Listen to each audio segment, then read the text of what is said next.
नमस्कार, मी समृद्धीज kitchen world मध्ये तुम्हा सर्वांचं स्वागत. आज आपण बनवणार आहोत काळ्या भाज्यांसाठी काळ्या भाज्यांना लागणारं वाटण. त्याच्यासाठी मी इथं घेतलेलं जे साहित्य आहे ते तुम्हाला दाखवते. इथं मी कांदा 2-3 मोठ्या आकाराचे कांदे इथं कापून भाजून घेतलेले. जेवढा कांदा आहे त्याच्या निम्मा मी इथं खोबरा घेतलेला आहे. लसूण थोडासा घेतलेला आहे. हे मीठ आहे.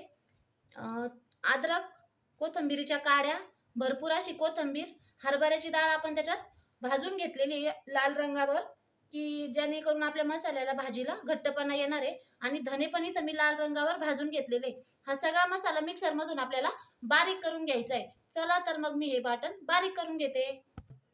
इथं आपलं काळ्या भाजीचं स्पेशल वाटण वाटून तयार झालेलं आहे. या वाटणापासून तुम्ही काळ्या भाज्या, कुठल्याही प्रकारच्या काळ्या भाज्या करू शकता. व्हेज, नॉन व्हेज दोन्ही प्रकारच्या काळ्या भाज्या करू शकता. हा मसाला 15 दिवस टिकणारा आहे, त्याच्यामुळे तुम्हाला भाजीची टेस्ट ही बदलणार नाहीये. रेसिपी आवडली असेल तर लाईक आणि सबस्क्राईब करायला विसरू नका. धन्यवाद.